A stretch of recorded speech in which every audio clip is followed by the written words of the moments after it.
Okay, and I'm gonna keep admitting people in the background, but welcome everyone. I'm Jamie Jeanette. I'm with Health, Housing, and Homeless Services. Welcome on a Monday morning training. First thing, it's okay if you're a little sleepy. We are having a great training today from Levon Gibson and Daisy Gallegos from Adult Protective Services to talk to us about reporting possible elder abuse, and I think they're going to give us some great information. So just a reminder, we are going to keep everyone muted. You can ask questions in the chat, and then I'll let Levon and Daisy decide how they want to take questions if you want to like unmute at some point. There will be some breakout sessions. We will be recording this, and afterwards we will share out the recording as well as the slide deck. So you will have access to all this information and you don't have to furiously scribble notes the whole time. So you'll have access to all that.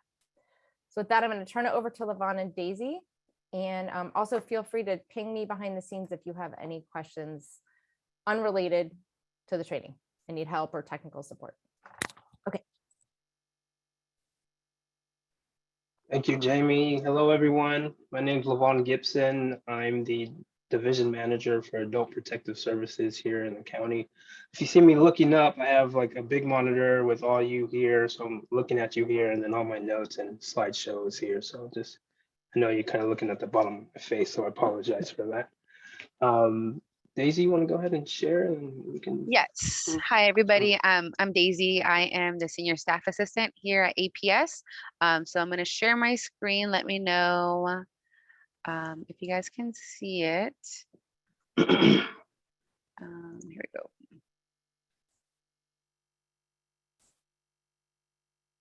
Yes, you're good. Okay, thank you.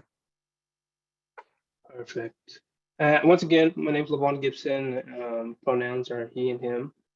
I am pretty new to the county. I've been in APS and elder adult services for probably over 10 years. I originally am from California, but I'm coming from Washington State up in the Pacific Northwest. I was a home care agency manager up there. Went to school, got my master's in aging service management, started working with Adult Protective Services as an investigator and kind of worked my way up as a supervisor. And my wife was a little tired of the rain and the dreariness of Seattle. And so we had to come back to California, and I was fortunate enough to get on with the county in this role, still advocating for vulnerable adults. So Daisy, you want to say a little bit more about yourself? Or? Yeah. I recently just started working with APS at the end of January. Prior to being here in the county, I worked as a program manager for Thrive Support Services, which works with dependent adults. So I have some experience with that. I am from Contra Costa County. I moved away for a little bit for college, but I came back and did some work in health services and community centers. Thank you. It's a pleasure to have Daisy on our team. She's a great asset. So we're just going over some virtual housekeeping rules since this is kind of what we got to do these days. I think Jamie has everybody on mute, and just make sure you check your mute buttons. I know it kind of gets a little crazy if some of you are working at home and the mute button comes up and then a spouse comes in or a dog comes in or something like that, but it's okay. We'll give people grace here. Questions. We're going to go ahead and handle questions in the chat box since there's a pretty big group here. Chat box, or you can go ahead and raise your hands and I'll kind of prompt you for that. Or if anything pops up while me or Daisy are talking, go ahead and put that in the chat or raise your hands as well. We will have a break, so I know, and please excuse yourself if you need to. And then some of the takeaways for today, as you've seen kind of on the announcement, we're really looking at having you have a good understanding about what Adult Protective does here in the county, and just really overall general understanding of the services we provide and some of the resources that we can connect people with as well. And then also give you a good picture of what elder and dependent abuse look like. And then finally, how to report on elder and dependent abuse in the community. So I want to start with a little video, but before we get into that, go ahead and put in the chat some words that are associated of your concept of APS. Usually I come across people in my private life that's either on two sides of the coin. One, they know what APS is because they're associated somehow, or they have a spouse or a parent who's been involved, or potentially maybe they've been involved as a perpetrator, unfortunately. And then on the other hand, you have individuals who have no idea what APS is. They kind of, when they hear about APS, they may associate us with, CFS or Child Protective Services or something like that. Otherwise, they have no idea that there is a program or a service dedicated to the protection of vulnerable adults. So, are there any words that anybody want to type in the chat?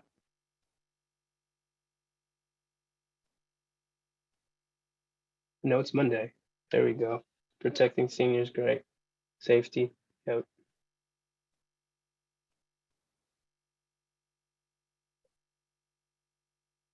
Advocacy and protection, yes. Abuse and neglect of seniors, financial abuse, yes, big one, right? We'll talk about that. Okay, intervention, great word. Okay, Daisy, go ahead and let's start the video. Okay. Crisis.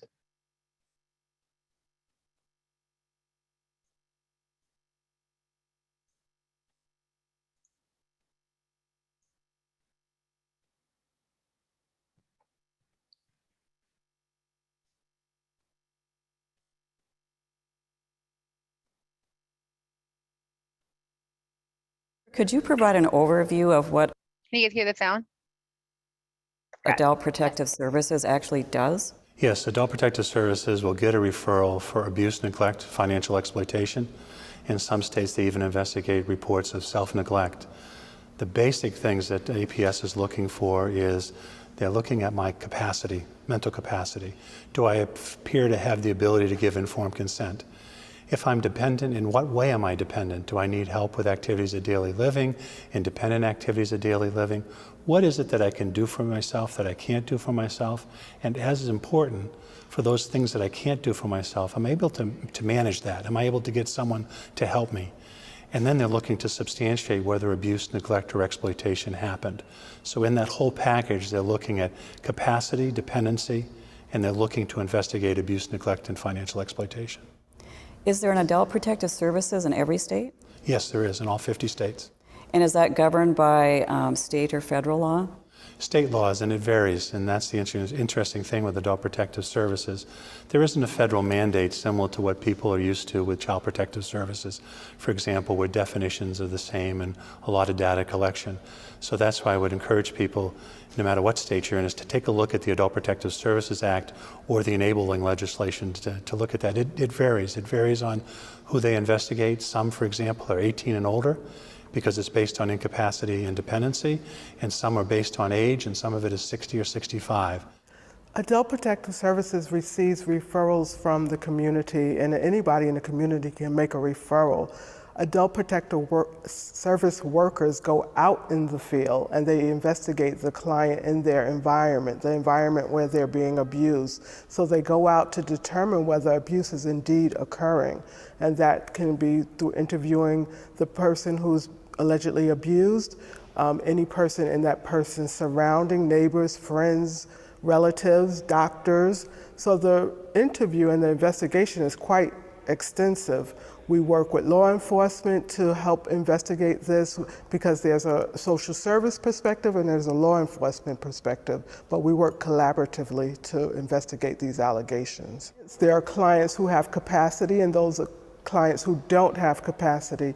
If you're determined to have capacity, you have the right to self-determination, which means you can make a decision that people don't agree with. But when you don't have capacity, that's where it changes a bit, because then we may have to go for a more restrictive intervention, which means we might even have to go to court for guardianship if we feel like you're making bad decisions based on your capacity issues. I often hear what appears to me to be a confusion between a law enforcement investigation and an adult protective services investigation. And it sounds like they're two different things. Can you describe some of those differences? Yes, adult protective services is a social work perspective in some jurisdictions where we go out to see socially what's going on. We are not there to prove abuse. We're not there to determine whether somebody has broken the law, but we're going there to determine whether or not someone has a social service need. Well, the police would look into whether a crime has occurred. So that's our role. And if a crime's occurred, like I said, investigate it and pursue it.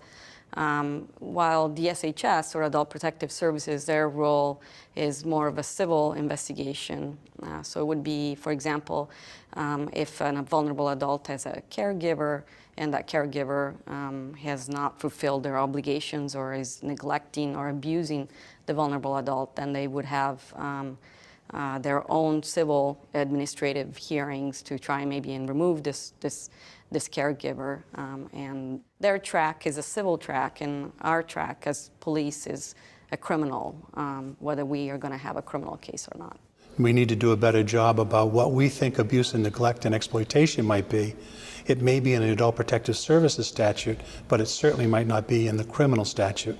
Law enforcement is asking us, what's the crime? Tell me, I'll investigate. And APS is saying, well, this person's been abused, investigate and prosecute, when maybe that doesn't even go together. So there is a difference. We need to tie Adult Protective Services and that investigation of whether I have capacity and whether I've been abused and neglected to what are those criminal statutes that our partners in law enforcement can help us come in and gather evidence and prosecute. So on one side, we may be in an APS situation where the person may not have been abused or neglected and needs help. That to me is a different kind of case, providing resources, offering a case plan, hooking the person up with family members if they want to, allowing that senior to make the decisions and drive that process, as opposed to a crime has been committed, regardless of age, even for those of us who are older, and law enforcement is going to investigate that and see if it's prosecutable. What about victims who say, I don't want your help, I'm refusing any services? What can you do in a situation like that? If an APS caseworker goes out and someone says, no, that's exactly what I'm going to say when you come to my house. I'm embarrassed, I'm ashamed, I don't want to lose my independence. I want to stay in my own home, but I don't know how I got in this trouble and I don't know how to get out. But the last thing I'm going to do is tell you about it. So if an older victim says no to me, I make sure to explain who I am, make sure that I can, to the extent possible, even through the screen door if I have to, what it is that the services that I provide. And I try at the same time to talk about what I can and can't do. The person may tell me to go away. The person say that I'm going to come back. That's fine. I leave my card, and I may come back at a different time of day. If this was the morning, I may come back in the afternoon. I would have tried to get some information. But we need to have rapport, and as well-intentioned as you and I are, or any of us are, dealing with any victim, but especially an older victim, we're a stranger. They don't know us. And especially if we know the dynamics of elder abuse, where the vast majority of the perpetrators are family members or loved ones, they've already been taken advantage by someone that they would never dream would do that. So a stranger comes to the door and says, I'm from the state and I'm here to help. I'm not going to believe it. It's going to take a little rapport building. At the same time, I'm also going to try to find out how that person was tied to the community, to family, or other agencies, because that might be the way to get in as well. How about someone that appears to have some sort of cognitive impairment? What can a social worker who is trying to initiate contact with that sort of person do in those circumstances? The Adult Protective Services caseworker, unless they have training beyond what's normally trained, they can only do a beginning assessment of capacity. They can take a look at the person and seeing how they're acting, knowing that there may be medical problems and not psychiatric problems that present in the same way. I'm not eating, I'm not drinking, I'm not taking my meds. May look as though the same as I have a dementia or Alzheimer's or some other disability. What the APS worker can do is, in most states, and once again check with your individual state programs, is we can try to have a psychologist do a home visit and to begin that assessment. In the end, If the person lacks capacity and the APS caseworker feels as though the person is in real danger, our eyes and our nose tell us that the person is in danger. They're presenting in a way that's far outside the normal spectrum or confusion that you and I would have after a medical procedure or being in a hospital for a while. Then we may take a look at working with the courts, probate courts, may take a look at trying to get a psychiatric assessment of the person, maybe even working with their primary physician. But Adult Protective Services is charged with doing that initial assessment that may lead us down different roads that are determined by policy and procedure.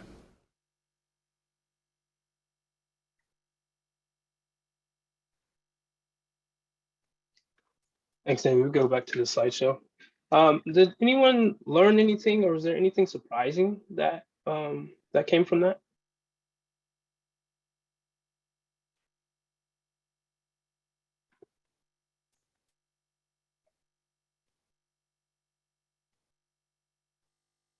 I like to show that video because it shows a pretty good contrast of what can go around in the nation. Yep, some are regulated standard and some are state. Yeah, and I coming from Washington's APS and DSHS is a state-run organization. So, and then California is very unique, as we all know, and so the counties run each division, and it can vary from county to county on how they approach situations, how they interact with law enforcement, how they interact with their for guardianships or the district attorney, so on and so forth. The gap when something may not be illegal, but may be illegal. And we'll touch base on a little bit of that. We have that kind of going on in our state right now, and we can talk a little bit more about that. Okay, Daisy, let's go to the next slide. So I'm going to give you we're going to focus on our county, and then, of course, we can look at how APS is overall and what some other states or other counties may or may not be doing. But APS sits under the Employment and Human Services Division, which has 9 different bureaus in it. And APS specifically sits in the Aging and Adult Services Bureau. We also hold other programs like in-home support services, general assistance, as well as the AAA, which is the Area Agency on Aging. And we can go to the next slide. Who do we serve? So we're looking at elders and dependent adults. And what is an elder? An elder is considered someone who's 60 years or older. This recently changed as of January with Assembly Bill 135. Prior to January, an elder could be 65 and older. So if you were under 65, then you would not be considered an elder.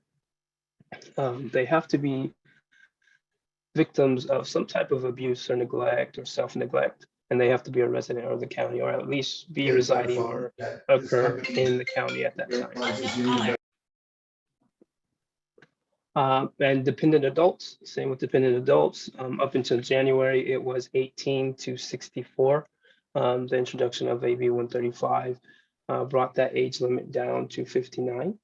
And these are adults who have some type of physical limitation. They have to have some issue with conducting their activities of daily living. Are people familiar with activities of daily living? You want to name some tasks that you think an activity of daily living is in the chat? Grooming, yep.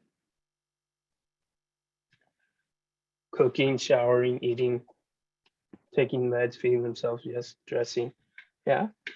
They're all good. Toileting is a big one, yes. Ambulation, great. Grocery shopping, not so much. It would be IADL. We can get other people to do our grocery shopping, but once you get those groceries, what are you able to do with them? That's really what we're focusing on. So the big areas are eating, toileting, moving around, transferring. You can be in a wheelchair and really be able to advocate for yourself, be able to cook and dress yourself. But, can you transfer out of that wheelchair to go to the restroom? Can you transfer out of that wheelchair to get into your bed? So on and so forth. And then you also have a dependent adults may have a mental limitation, and that's usually associated with some type of developmental disability or traumatic brain injury. Anything that affects your ability to advocate for yourself or put you in a situation where you can protect your own rights. Go ahead. Yeah. And so why are we around? And why you probably hear a lot more about what we do as APS social workers and as you know, and probably in what you do as a lot of you are service providers in the community, and you're probably engaging with a lot of the same population that we encounter. And it's because we're all getting older. The state's getting older, the nation's getting older, the world's getting older. And so I'm sure a lot of you are familiar with generations, baby boomers, this big course, Generation X, millennials, the baby boomers are there's about 70 million across the nation that range in baby boomers. Generation X is about 64 million. And then the millennials itself is a big group as well. There's 72 million, which they're bigger than the baby boomers. So this data coming from the California Department of Aging just shows in the next 40 years how our population of 60 plus is going to increase. It's increasing over 166%. In the next 50 years, 40 years actually. And specifically in Contra Costa County, you know, the population is over 100% that it's increased. And if we go to the next slide, we look at our 80 plus, 85 plus population, that's even growing even more. They'll increase at a faster rate. They have an overall increase of a little less than 500% in that the next 40 years. Counties are expected to experience an even higher growth rates in this year, particularly with this age group.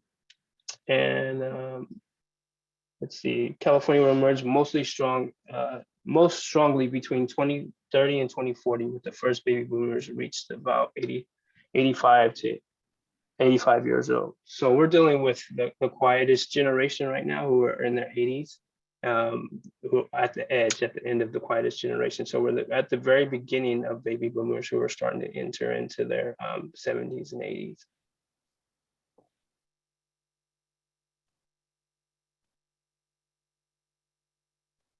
And yes, Jamie put a comment in the chat. This is why we're seeing a steady increase in number of older adults experiencing homelessness, or a big chunk of the population.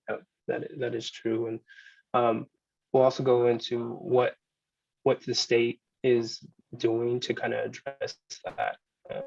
That AB 135 is specifically a bill that helps adult protective services really expand our services to this population, to the homeless population. And that's one reason why they did lower the age range, because we are seeing a lot of those individuals who are falling into that 60 to 65, or if you're a dependent adult younger, that they are experiencing homelessness. And so especially in California, just because of the housing crisis that we're having.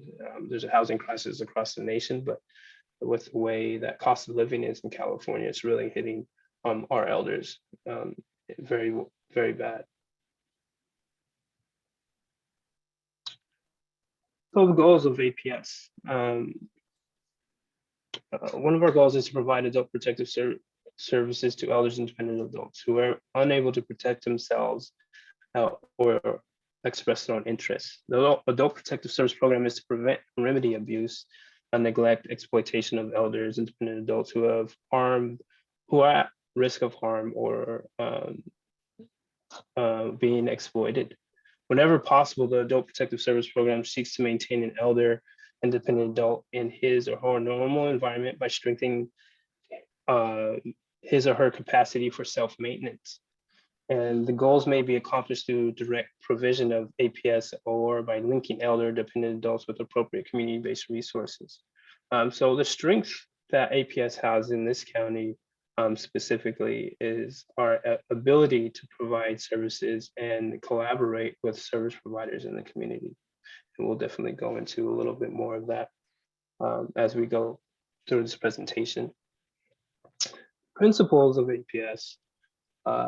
We definitely want to reserve the right for individuals to make their own decisions. And we want to do that in the least restrictive way. So usually that is trying to keep somebody in their home. That helps by getting a caregiver in there, getting a family support in there. Potentially if they are in a SNF, skilled nursing facility, or maybe they need to go to an assisted living where they have more 24-hour support.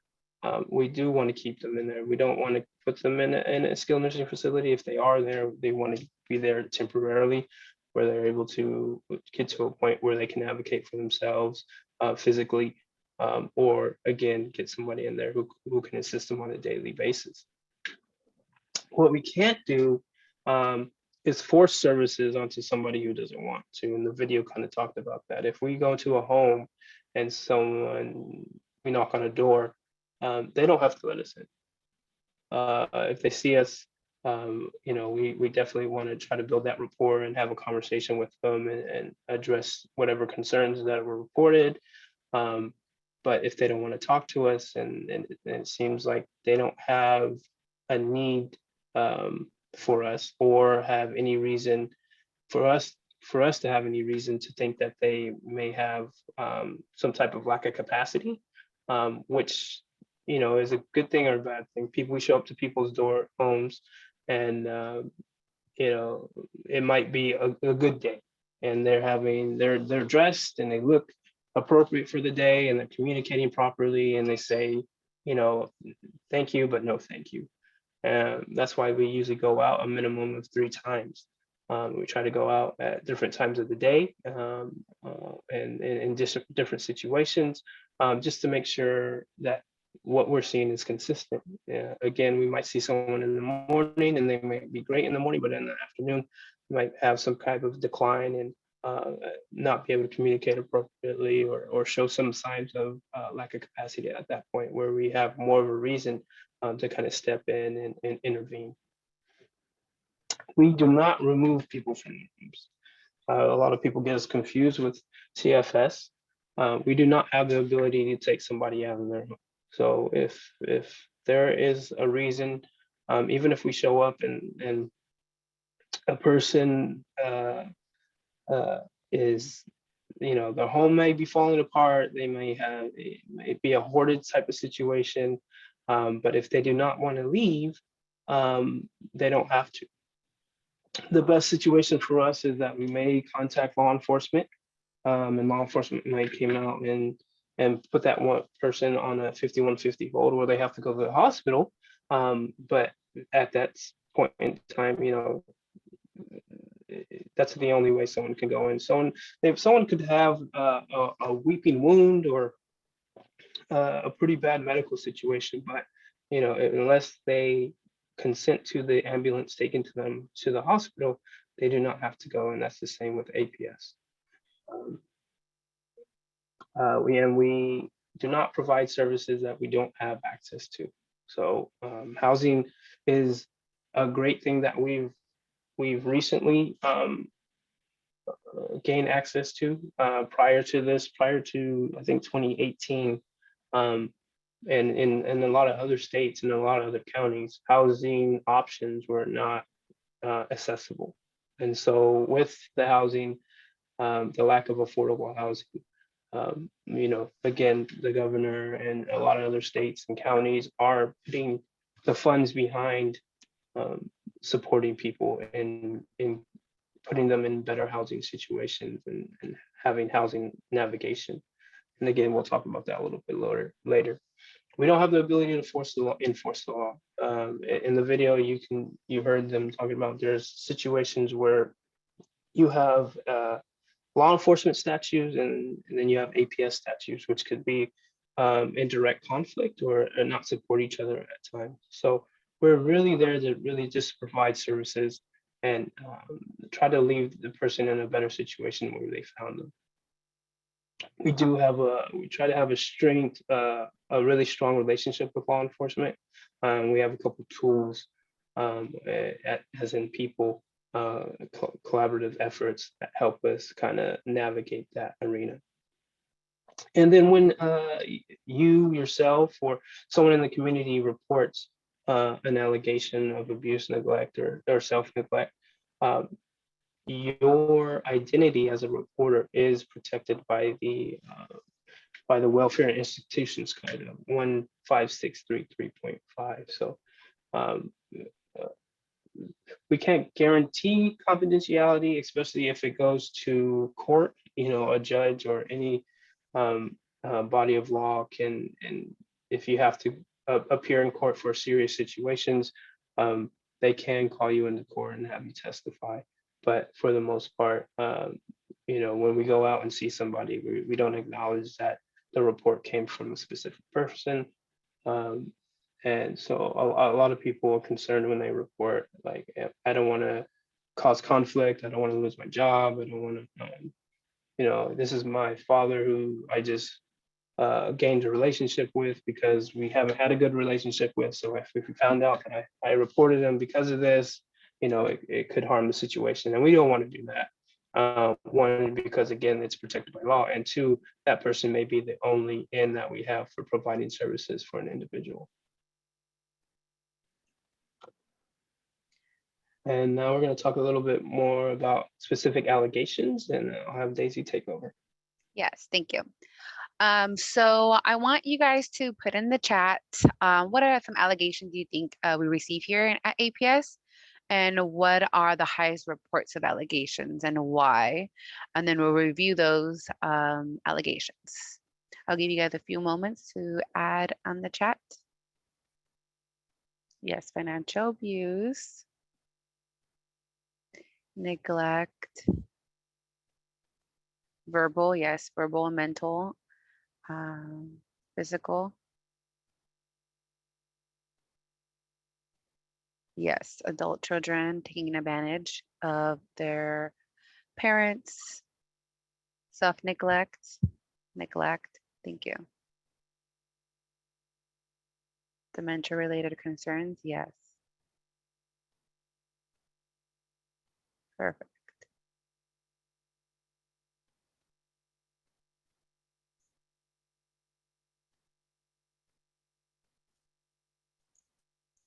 So yeah, these are the allegations we receive here in APS. There we have neglect, physical, sexual, abandonment, abduction, financial, isolation, psychological and mental and self-neglect. It's pretty typical for us to get reports with multiple allegations. One allegation can be connected with another. For example, neglect with isolation or abandonment can correlate with each other.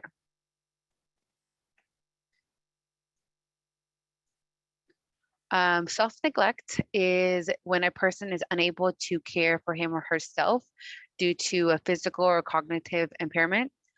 This is one of the biggest allegations we received.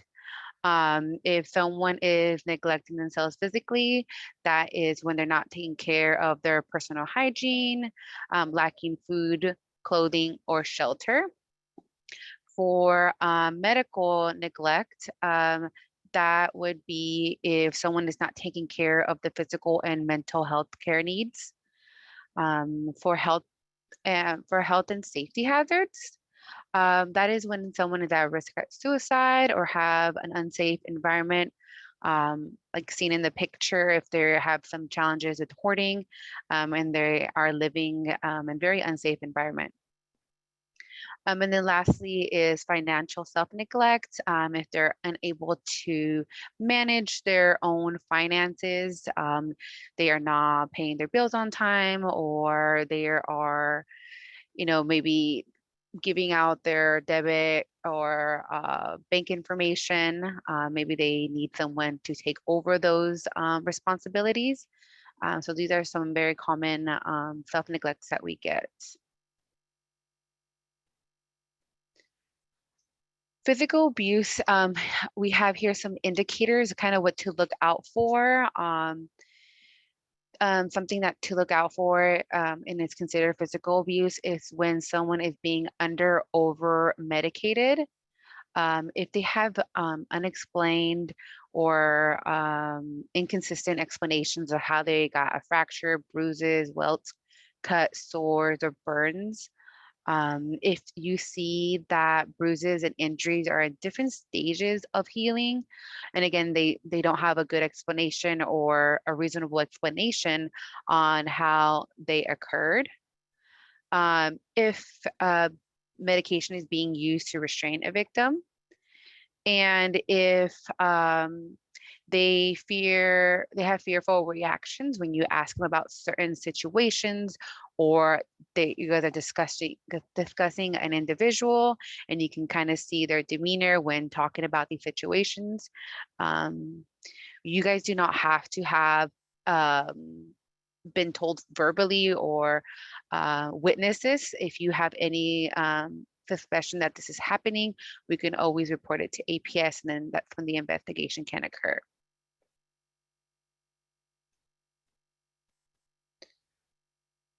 Here are some indicators for sexual abuse: touching, fondling, intercourse, sexual activities when the adult is unable to understand or unable to consent, if they're being threatened or physically forced.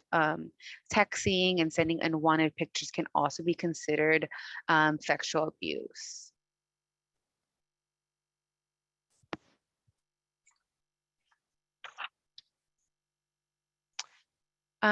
Neglect. Neglect is when a person has the care or custody of an elder or dependent adult and is failing to provide that support or care. Things to look out for: if someone has bed sores, unsanitary environments, maybe smells of urine or feces, has poor hygiene or unkept appearance, untreated medical conditions, or misuse of medications.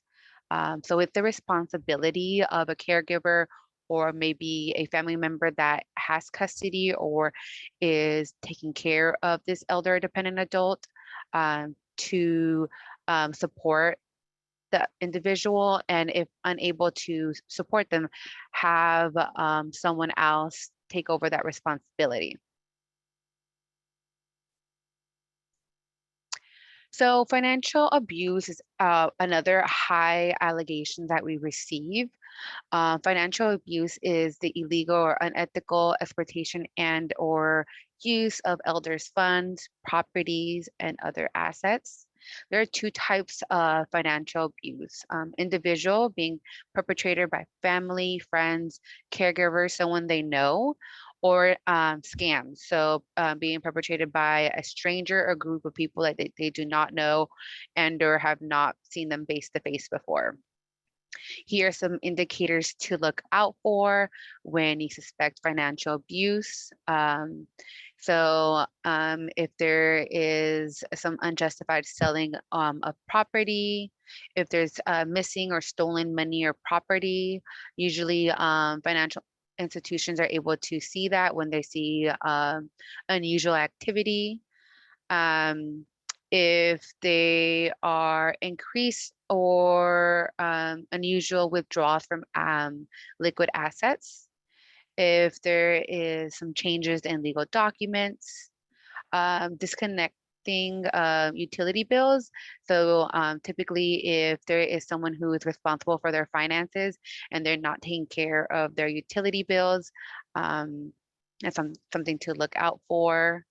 If there's some interest, out of the ordinary interest from a family or friend of an elder or dependent adult's personal assets, maybe questioning them a lot or trying to get more details about them, that's something to kind of, be wary of. If they are trying to use power of attorney or conservatorship or other legal means to control their assets, if there is any personal belongings missing, bank problems, unnecessary loans and mortgages, new lines of credits. So sometimes they try to sell them loans or credit cards or things like that that they don't need, just so they can gain some type of profit. And if there's missing or redirecting of mail, so sometimes when they are being financially abused and they have their personal information, they can change it to a different address so that the elder dependent adult are not aware of the financial abuse occurring. Here are the top elder abuse scams. So the first one is medical care, health insurance scams. Perpetrators may pose as Medicare representatives to get personal information, probably talk about bogus services that are like medical clinics, just so they can get that personal information to bill Medicare. We also have prescription drugs. Scammers can advertise great deals on prescription drugs, but most of the time can be unsafe and can cause physical and financial harm. There's also funeral scams. Scammers read obituaries and call the grieving widow or family member and let them know that there is some fake debt that needs to be claimed, or there is unnecessary charges to funeral service bills. And, you know, at that time, they're not too sure, or, you know, they're going through a lot. So sometimes can fall for these type of scams. There's also anti-aging products. Scammers can advertise on TV or fake internet posts of like counterfeit Botox or natural medications that again can be potentially dangerous and cause health issues. Telemarketing and phone is one of the biggest common scams. Not only do elder independent adults get this, but everybody gets this nowadays, where it's a lot harder to trace scammers over the phone because there is no face-to-face interaction. And usually scammers will share the victim's information if they know they're easy targets. We also have internet scams, emails, text messages that appear from financial institutions or companies. Will have a link to or an attachment that can be open, and once it's open, they can get into all your information. So I feel like more recent, we've been getting a lot of like text message scams from like Amazon, Uber Eats, financial institutions to confirm a transaction, and typically can have some of your information already.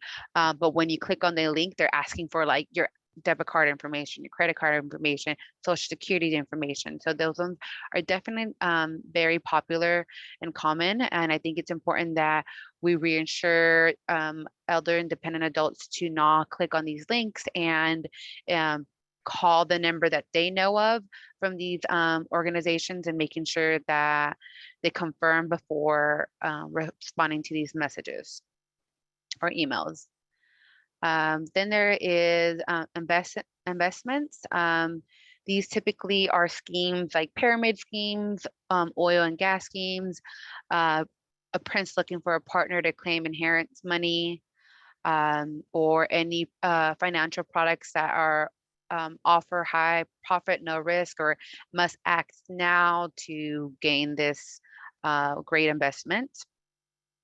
Reverse mortgages. This is when contractors or home repair companies pressuring to obtain a reverse mortgage, letting them know that they're offering an arrange for reassessing the property value to lessen the tax burden.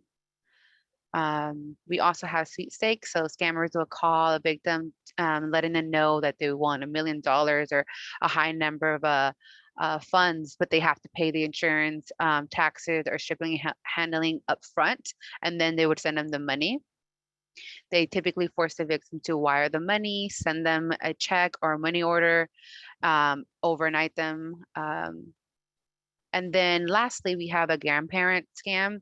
They pose as fake grandparents asking for money for overdue rent, stuck in a foreign country without money, they're in the hospital or jail, or they've been kidnapped. They typically ask for payments from Western, or if some type of PayPal or gift cards, so that it can't be tracked. Another allegation that we get is psychological and mental. This can be verbal assaults, threats of abuse, harassment, intimidation, ignoring, belittling, neglecting their feelings or emotional well-being, treating them as a child and not taking them seriously, of what the needs that they have. We also have abandonment, so leaving alone and unable to care for themselves, dropping them off at the hospital and not giving them, providing the basic information to the medical providers, leaving them alone when supervision is needed, and failing to provide care without making other arrangements for alternative caregivers. So again, if they have a caregiver, or they're in their custody and they leave them without giving them an alternative caregiver, is considered abandonment. So they have to make sure that there's arrangements and a plan in place if they're unable to care for this adult or dependent adult.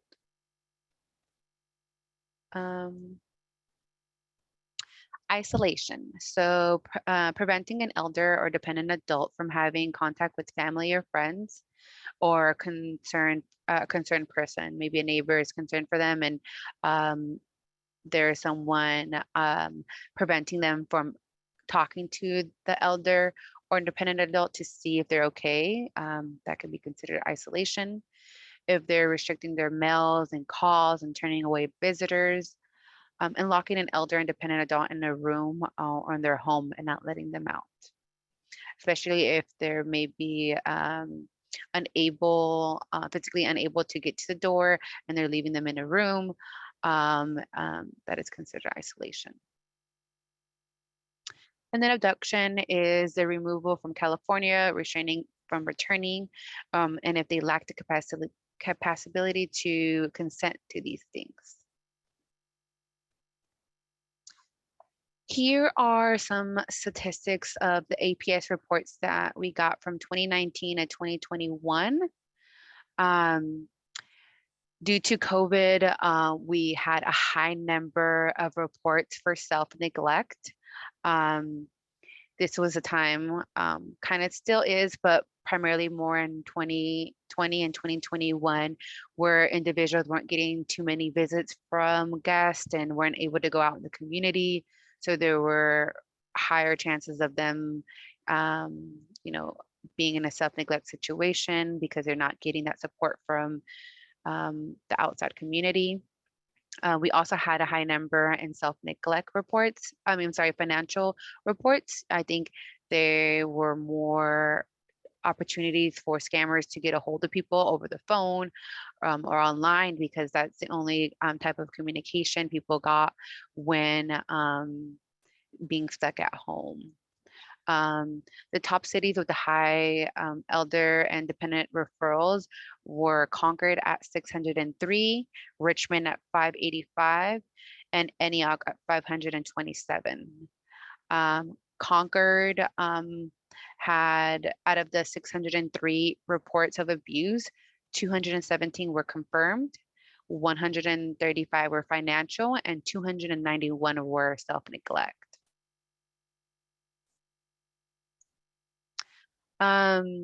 Here are the abuser statistics. So 61% of abusers are typically family members.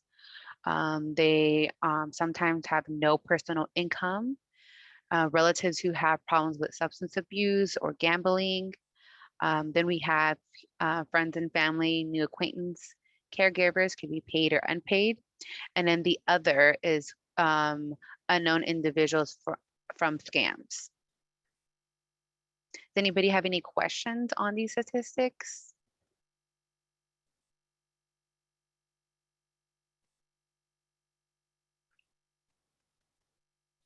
And as somebody mentioned, yeah, they typically do come from adult children.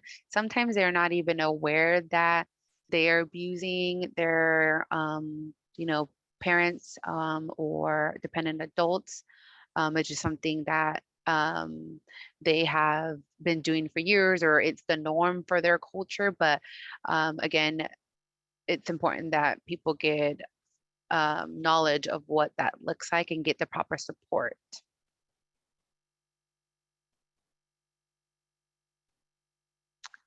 Okay, so at this time, we can take a quick little break. Let's do 10 minutes and then we'll come back at 11:05.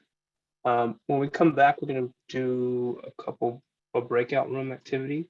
So just a heads up. So we'll return back food. Okay, we're gonna go into some breakout rooms and I'll let Daisy explain that in just a moment. I wanted to address Jamie's question about the inequities by racial ethnic groups.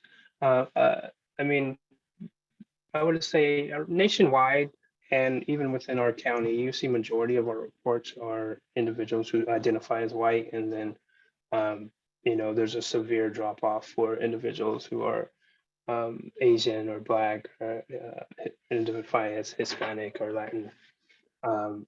I think that also you have to look at the cultural aspect of what goes into that.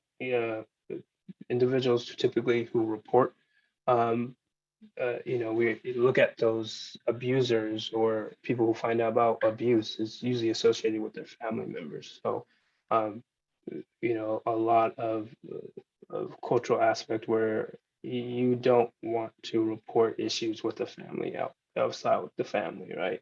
So, you know, I think the reporting's a lot skewed just because of the reports we get.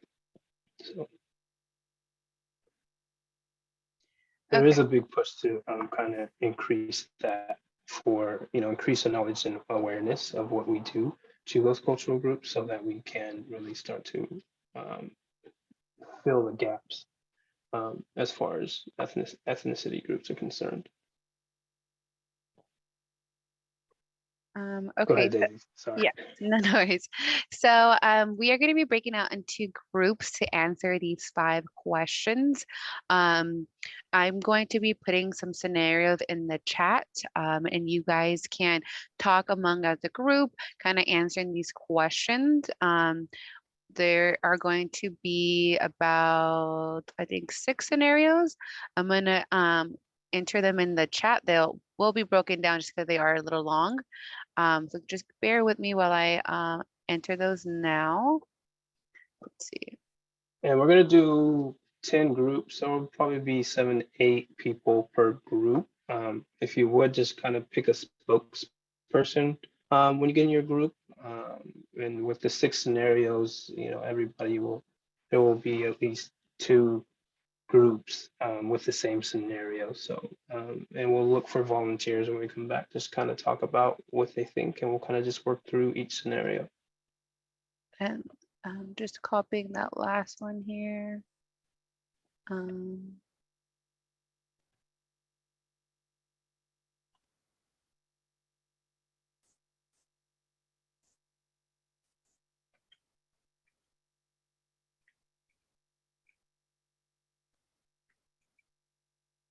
Okay.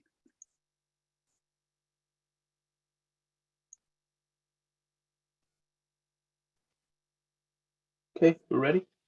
Yes. All right. We'll give you about 10 minutes.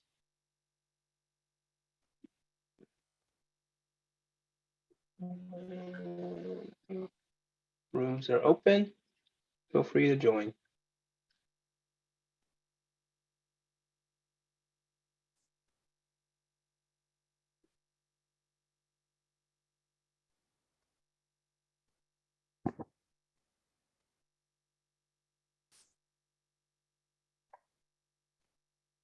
And if folks have questions about how to join a chat room, I mean, a breakout, let us know.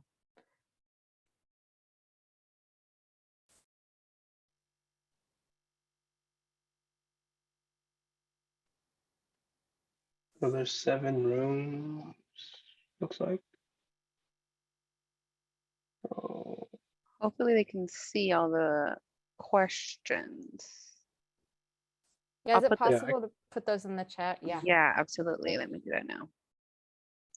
oh, there's 10 rooms, 10 rooms. So folks, if you have trouble, we're gonna ask you to click join so you can get added to a room. And if not, we might just put you in there.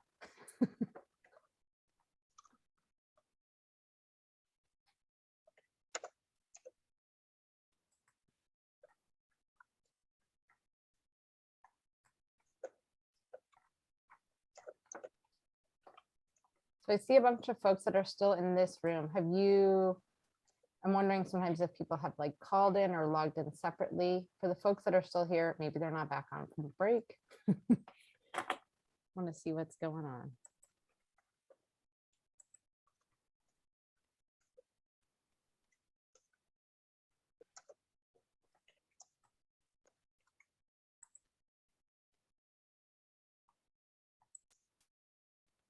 And I forget, did you all see how much time I'll have? 10 minutes, yeah. Okay. So Tony, I see you're here. I'm gonna assign you to a room. Let's see. Oh, okay. Room 1 is asking for help. Do one Yep, of I you can want to? Okay, perfect. jump in there. Jamie, you want to throw me in a room? I have to step out real quick. Yep, let me do that. Hold on one second. Put you in room 5. Okay.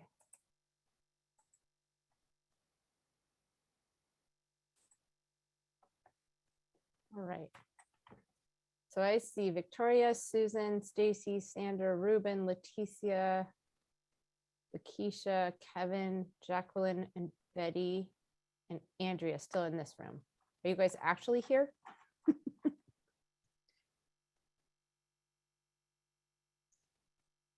All right, well, that's a good sign. Okay. Daisy, I'll hang out here with you.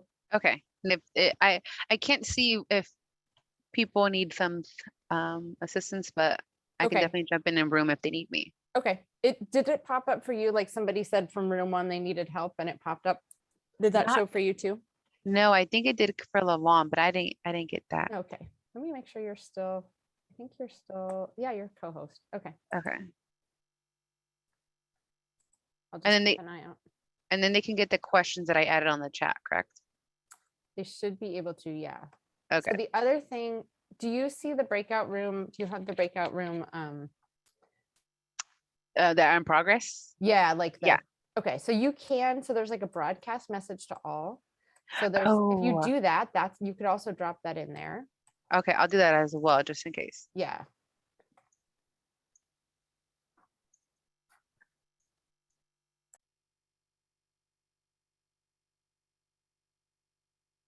I can speak on on my group's behalf. We did number 1. So it was a 90-year-old client, and can't really recall the scenario, but she was losing weight. She reported that her daughter would bring food to her, and the daughter mentioned that she was going to bring food to her later on. So our all of us really agreed that it would be beneficial to learn more about this case.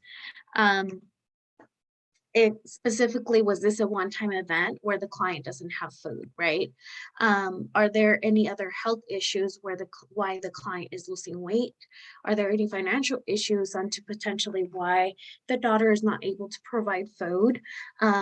And also, are there any mobility issues that will prevent the elderly from making her own food, right? So we were thinking about resources, and next steps would be to definitely follow up with the daughter and the elderly to make sure that there was food provided. Possible resources would be connection to SSI benefits, food pantries, primary doctor to follow up on the weight loss and potential in-home support services. That can be anything from, coming in the home and cooking for her, bringing the groceries for her, keeping company for her, anything along those lines. Great. Thank you, Patricia. What allegations would you think would fall under for this scenario? Oh, so based on us gathering more information, it would be neglect on our end. Mhm. Okay, Yes. great. Yeah, and we, we would qualify her as an elder, obviously, because she's 90 years old, and she has mobility issues. So thank you very much. Anybody else want to report anything if they talked about scenario 1?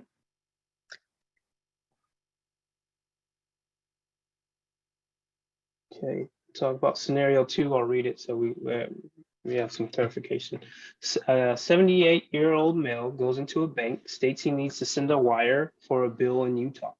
2 weeks later, he goes back to the bank and states he's sending his girlfriend some money who is currently in Texas. The amount of both transactions is $10,500. I heard some groups talking about this. Anyone want to report out?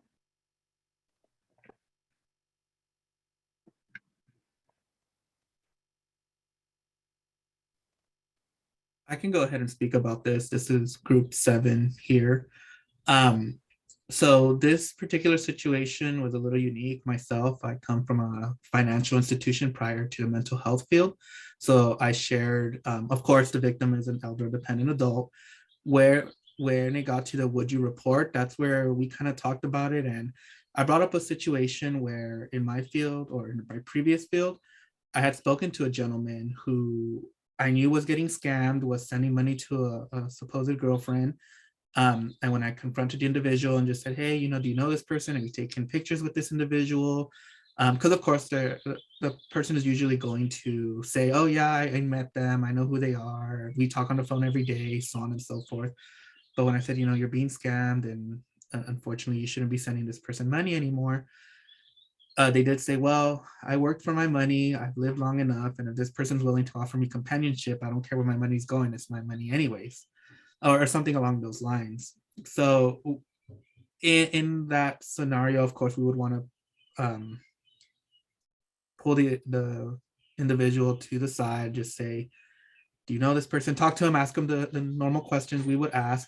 However, we came to the consensus that we may not necessarily report depending on what the victim is telling us. Ultimately, we know that the victim may be scammed, but we might be getting a lot of pushback. And finances, of course, is a very big issue with the elder community because, of course, they worked hard, they saved their money, but we also don't want someone being scammed.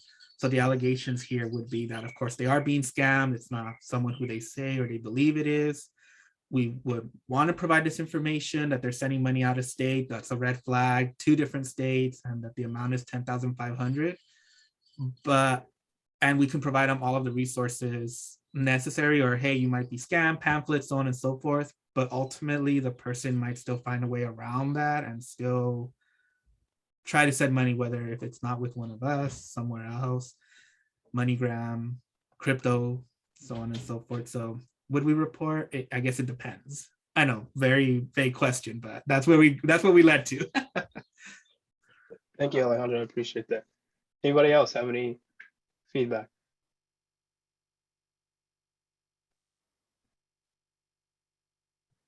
Well, I would say, Alejandro, you're great. It depends. And what we say in APS, we live in the gray. So there's situations typically never black and white. It's usually falls somewhere in the gray. And all your observations are correct. If this individual, if you observe this individual and it doesn't appear to have any capacity issues, meaning that what he's doing and how he talks makes sense. Maybe the individual's still working, who knows? And he does have the right to do what he wants with his money. Whether it's a scam or not, we don't know. But in some situations, never be afraid to report something. And you can leave it up to us as adult protective services to determine whether we're going to screen it in, and if we're going to send an investigator out. And even if we do send an investigator out, yeah, he can tell us, like, this is my money, I worked for it. This person is she talks to me on the phone. Banks question, I'm reading, are banks mandated reporters? Not necessarily. They don't have to report. No, it is we encourage them to report, and a lot of banks have built-in policies and procedures that if they do see a certain amount of funds or something being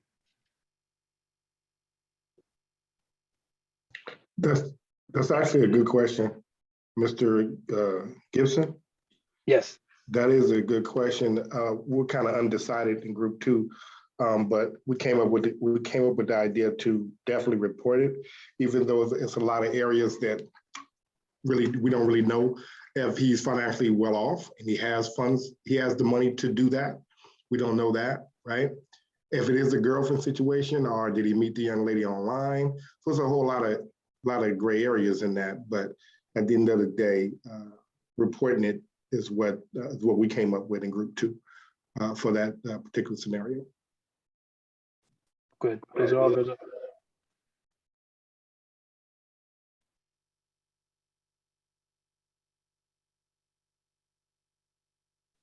Thank you. Yeah, I mean, it really depends on, the person.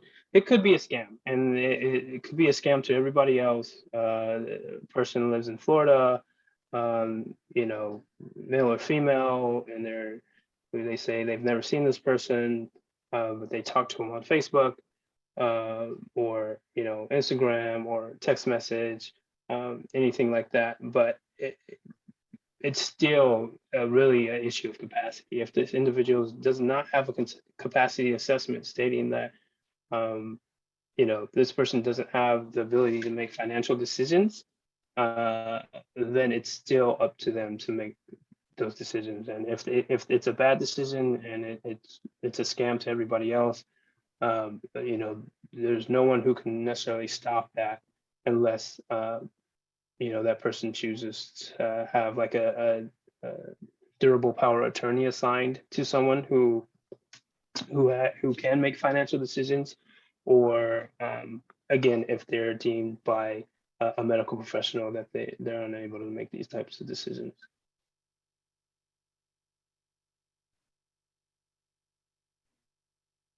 And I'm trying to confirm, Alejandro, about the financial mandated reporting for financial institutions, because I remember years ago I worked at Wells Fargo, and they actually have a training. I don't think we were called, I guess, mandated reporters, but we did have training on how to report elder abuse, since that was really common. So yeah, I'm not sure if it's 100% mandated reporting.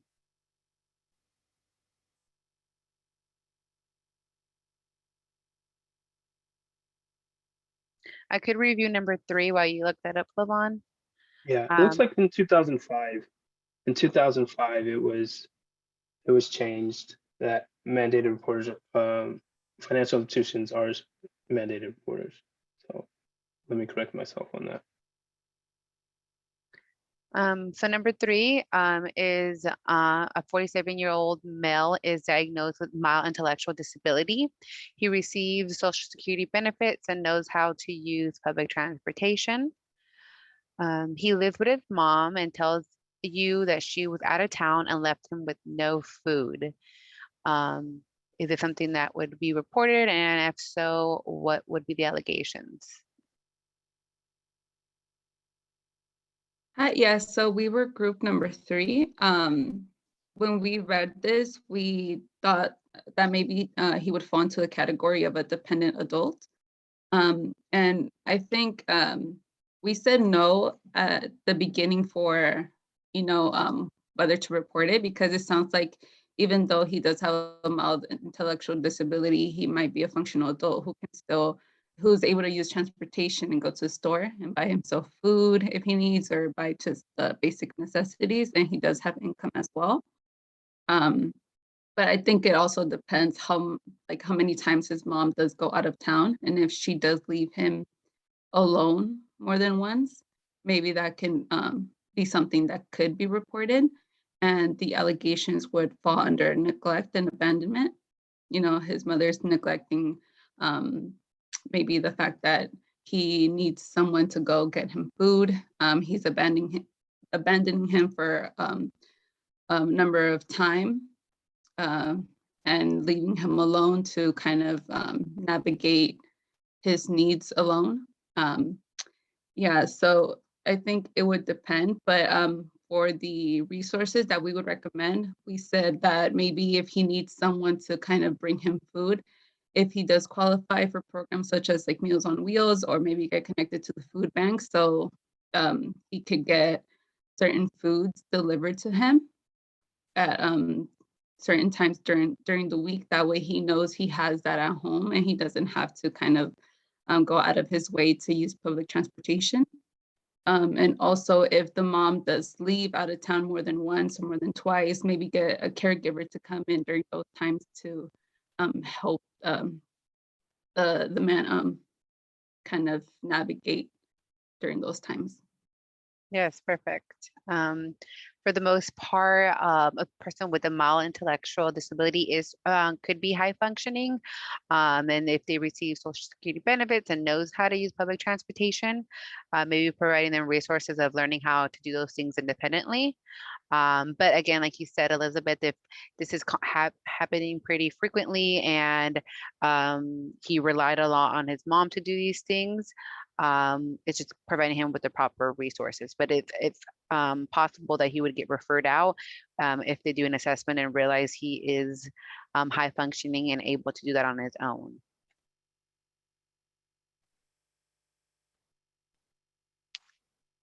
Let's talk about number 4, and then we can move on since we only have a few more minutes left. Number 4, the 62-year-old male goes to the doctor, his doctor's appointment, and is accompanied by his son. The client is nonverbal and is able to answer questions with mumbling. The client receives assistance with his ADLs from his son. During the appointment, the son becomes very frustrated with his dad and begins to yell at him. The son states that he thinks his dad can function well if he wanted to. He also states at the end that he sometimes gives his dad more medication at night so he can sleep. Does anybody want to discuss this one?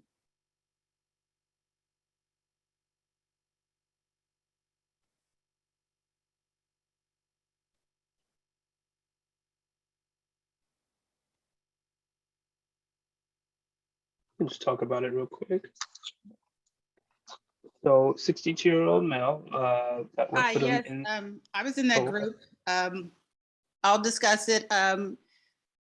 He is he's not a dependent adult because of his age. And what we came up with is a lot going on here in this story. For one, yes, we would definitely report it. It's physical abuse because he's giving his father medication at night to help him sleep. So that can result in bodily injury right there. Also, it's emotional abuse. He's yelling at his father. So what we discussed was twofold. We would definitely report it. And we would also pay attention to the caregiver as well. It would help to have a family meeting to see if he has additional support systems. Right now, being that he's giving his father medication at night, he is also yelling at his father. It doesn't appear to be a good time for him to be caring for his father. So we would inquire regarding additional support systems. Some of the resources we would recommend Family Caregiver Alliance, so he can get more information regarding caregiving, maybe an adult day health center, because we also need to ascertain is this just too much for him at the time? His educational level, do you really realize what's going on here as far as caregiving? Sometimes it's not a blatant abuse or neglect. Sometimes it's also lack of education. So we would educate him, CEI, as far as that, and support him in his caregiving endeavors, even though what he's doing would fall under abuse, the medications, the verbal attacks. We would still try to determine, do you have other sources of support for you as you care for your father? He's mumbling. It does not mean that his father cognitively, we don't know what's going on with his father because it didn't state. His mumbling could be aphasia. It could be any other things. We don't know. So we would also see if we could meet with his primary care provider and the son to determine exactly what's going on there. Maybe his son will need to be more educated on the condition that his father does have. So a lot of support, a lot of things would have to come in play here, supporting the client. If he's doing this, we obviously need to remove him temporarily, if not permanently, from caring for his father if he's giving him medications at night and yelling at him. But we also need to see who's going to step in and fill that role. Let's talk to other family members. Let's connect you with other sources of support as we address this issue. So it's kind of a full circle effect, supporting the client and supporting the caregiver so that he can be educated and more well-informed on caregiving. We can address his stress, because caregiving is very stressful, while we secure safety and the right conditions also for his father. Thank you. Yeah. Thank you. One consideration I would say, and that was everything you said was correct. When we talk about yelling and verbal and psychological and mental abuse, we have to take into account what is the past history, what is the normal relationship, how do these individuals normally communicate with each other. If this is something that's normal within the family, and it makes it hard because the victim in the situation is nonverbal and he just mumbles, so he can't really advocate for himself and whether the yelling is good or bad. But those are some considerations that we would look at as well. So we kind of ran out of time with that. I want to jump into a little bit more, but we're going to move on to supportive programs. And thank you for everybody for participating. Let's keep going. So some of the good resources that this county has, that our program has specifically, is one of the major ones that we use for housing stabilization and housing support is called the Home Safe program. Contra Costa is actually a pilot county to use this program in California starting in 2018. And, we've been able to renew our grant for the last few years. And we just recently renewed it for a little over about $1.3 million that we get from the state to pass through to H3. Actually, we have a collaboration and partnership with H3 and the Hume Center, where we provide safety and housing stability for elders and dependent adults. They have to be either experiencing currently homelessness or at risk. So if they're going to lose their apartment or their home due to non-payment or maybe a hoarding situation, and there's various other situations, but we can come in and help provide support by having short-term financial assistance, legal services, heavy cleaning. We do a lot of heavy cleaning, cleaning up hoarded situations or individuals who just aren't able to clean their homes, and it's accumulated for many years, and now they're facing some type of eviction or having to be moved out of their home. Again, we have a collaboration with H3 and the Hume Center, where we basically pass through the funds that we get from the state on to the Hume Center, who does a lot of the housing stabilization and advocacy. And then we help on the end as far as case management to a certain degree, but Hume takes over the long-term case management because we're required to case manage potentially 9 to 12 months out. Some other grants that we have that we really rely on are the Cal Yes grants. These grants are dedicated to individuals who are victims of allegations. So that means anybody who is has an allegation of self-neglect, they don't really fall under this category, but anyone who has physical, sexual, financial, mental, any type of victimization, we can use funds for that. And the way we do that, we have it helps us to coordinate and collaborate with service providers in the county. We form operational agreements with the service providers. We are part of the Elder Abuse Prevention Project, which basically through the Family Justice Center, and we bring other service providers to the table to basically corroborate and provide wraparound services for individuals in the community. It allows us to form MDT teams, or multidisciplinary teams, where multiple service providers, case managers, fiduciaries come to the table, and we can discuss complex situations and try to think of ways to help individuals basically be in a better place, or advocate for them in a better way compared to if it was just one organization. So we have, we want to bring as many minds to the table and put as many hands in the pot to help an individual. We have one specifically dedicated to financial abuse, which is called the FAST team. And then we also have an elder death review, which looks at deaths of elder dependent adults in the community. And we try to look at, why it happened and how do we prevent it from happening again. We also have an elder abuse victim specialist, which is, partly what Daisy is. She's out here advocating for the APS programs and collaborating and teaching the community about what we do and learning about what you do as service providers and other service providers in the community, so we can better serve the vulnerable population. And then we also have funds that go dedicated to awareness ad campaign. And then I'm sure some of you know, or many of you know, that June is Elder Abuse Awareness Month. And we're going to, in collaboration with our EAT partners, we have basically some type of virtual, potentially in-person event that's happening every week during that month. And this also helps us to fund TV ad campaign and bus ad campaigns that will start in July. So you'll see some of those driving around. A little bit more about our elder abuse prevention project. This is, again, one of our strengths. It enables us to collaborate and basically form a big team of service providers. We have participation from Meals on Wheels, Senior Legal Services, which offers free legal services to elders that are 60 and older. Again, mentioning our collaboration with the Family Justice Alliance.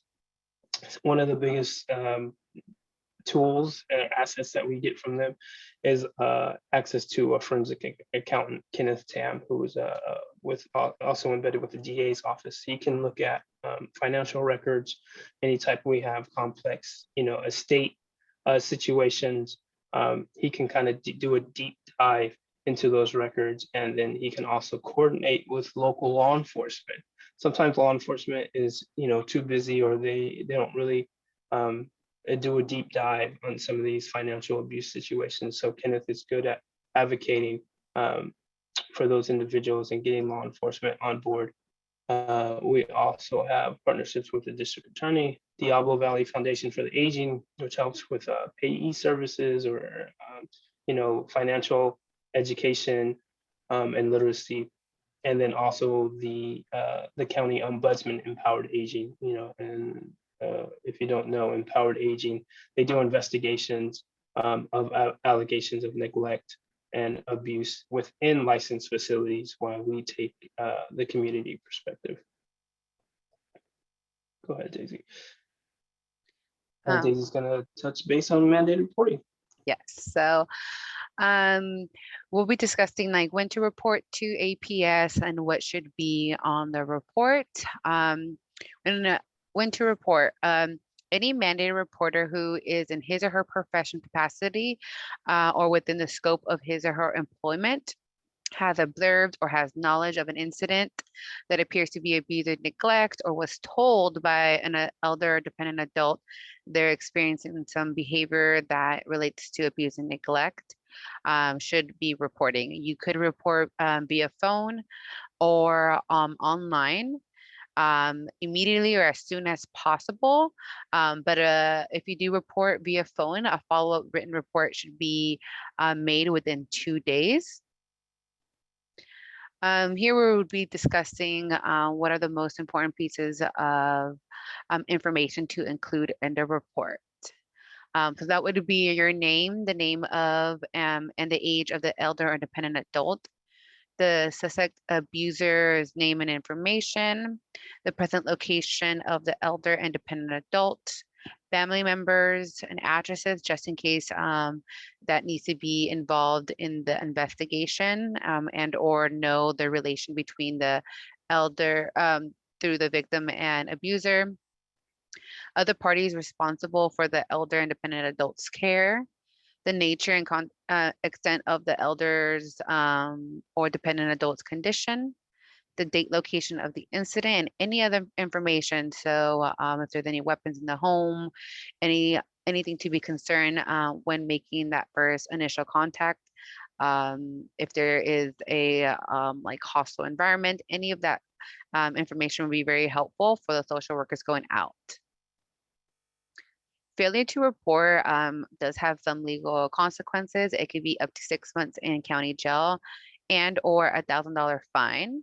If the abuse results to death or great bodily harm, it could be up to 1 year in county jail and or a $5,000 fine.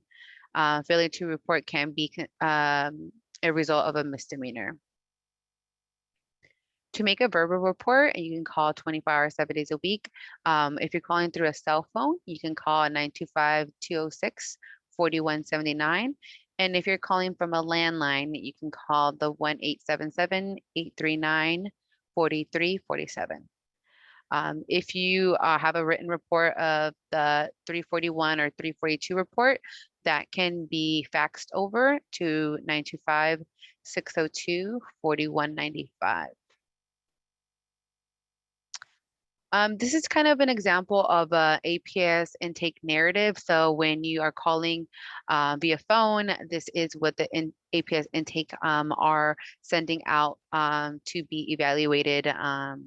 For the participants, it's for the alleged victim was, and then whatever the allegation was by suspect abuser. And then we would want to know the relation between SA and AV. So that key information is, what the relationship is, if it's a mom, daughter, son, the history behind it, and what is their current situation. So do they still live together or are they living separately? Is this happened in the past? Things like that. And we want to make sure that they meet APS criteria. So is it an elder or dependent adult? The description of the adult to see if they do qualify. So age, disability, impairment, capacity. For the allegation, we want to know on this day, this is what happened, the description. So getting details, witnesses, if law enforcement or other providers are involved. For the reporting party, we want to know if they witnessed the allegation or whether they're really informed, and what their expectations are. So a lot of people expect if the report is being made to APS, we're going to get out there and maybe remove them from their home or put them in a licensed facility. So we want to let them know like that is not what we do, or we can investigate and provide the proper resources of what this adult is willing to do. Other things to consider again is the safety concerns for that initial contact and be very detailed. Law enforcement's activities, so detailed information of the report, what officers are involved, other service providers, COVID-19 screenings, if they're vaccinated, not vaccinated, things like that. If the intake provided any resources or referrals, we would put that in there as well. And then any other additional information that the reporting party has provided. Here's just an example of what that narrative would look like with a little bit more details, and being very specific in those details of what the allegation or incident occurred. Making a report online for mandated reporters, you would fill out the CoC 341 form online, going to report to aps.org. The list of all the counties would be on that page, and you would just select Contra Costa intake form. This is what the form looks like. There's a few sections here. I know they're a little small to read, but it would be the victim's information, the suspected abuser information. If it's self-neglect, you can check that box and this would gray out. The reporting party. Then you would have the incident information here and the type of abuse and or other information at the bottom. Reporting to law enforcement. So if a suspected abuser results into serious bodily injury, you should definitely call law enforcement first, making sure that you do that within no later than 2 hours. So that way they can get out there if need be. And then you would report to APS and inform the APS worker or intake that the police report was made with that information of who was involved and if there's an incident number, just so that way the social worker can follow up. Empowered aging, or also known as long-term care ombudsman, is an investigation of physical, financial, or neglect involvement with residents that are living in a licensed facility, or a nursing home. So this is a number that you would call to report those. APS goes out if the individual lives out in the community. Or we can cross-report with Empowered Aging. And their phone number is 925-685-2070. And this is just a conclusion of what the APS roadmap kind of looks like. So when calling the landlines of APS, the APS intake would see if what the allegations are and if it meets APS criteria. If it does, then it would be taken into our LEAP system. If it is not, then they would be referred out. So say it's a high functioning person with a mild intellectual disability, and based on the information provided, it's possible that it would be referred out. But if they do get accepted and pass through the initial screening, a supervisor would then do a second screening where they can look at to see if it does fall under APS jurisdiction. They would assign them to an APS social worker. And again, if they have other multiple reports in our system, they can connect those reports together. But if they see that they recently had a report similar and they already are in process of supporting them with these allegations, and they would be referred out. And if they don't feel like it falls under APS criteria, things like that. Once the APS social worker begins their investigation, they do an unannounced visit where they'll assess the elder or dependent adult, talk to them about the situations that the report that was being made, and they would refer and provide resources and advocate for that client at that time. And that is it. Does anybody have any questions? I know we have a few minutes left. This is Jamie. A couple folks have been asking in the background, how do people identify if they're mandated reporters? Typically, once they are in their agency, they do have trainings and let them know about being mandated reporters. But I think that if you witness any of this, or you do often work with elders and dependent adults, it's our responsibility to make these reports. It's better to report than not report. Yeah. And then APS can do that investigation to see if that does fall under our criteria. That's great. And I think for CoC homeless providers here, consider yourselves needing to report if you see or hear things. There was another question kind of related to this though. Is consent from dependent adults needed before reporting to APS for suspected elder abuse? No, no. If they're considered an elder, dependent adult, consent is not needed. Ellie Chagall from Older Adult Mental Health asked a good question because associated with AB 135, how the age limit dropped. That is only relative to APS. So an elder adult and dependent adult's age, according to the Welfare Institutions Code, is still an elder adult is 65 and older. A dependent adult is 18 to 64. So, mandated reporters aren't mandated to report elders who are under and dependent adults who are under that age.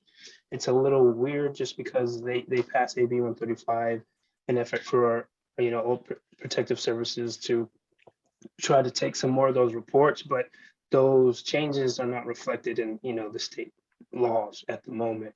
So it's a weird type of gray area we're in right now. So we always encourage people, like, if you can report, do report, but you have to go by your agency's policies and procedures. So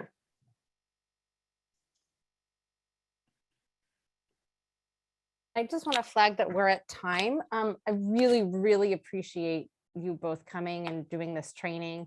I want to flag for folks. So we're going to send out a follow-up email that will have a link to the recording, all of the slide decks, as well as a survey. The survey will ask you, sort of how the training was for you, but also identify if there's any things that you need additional information about. So as you're digesting all this, if you have specific questions that come up, let us know and we'll figure out how to get that information back out to you. Thank you. And I'm just going to drop this. If you have time to do the little survey now, that's great. We're also going to send the link out with all the materials. Thank you, everybody. Thanks, everybody.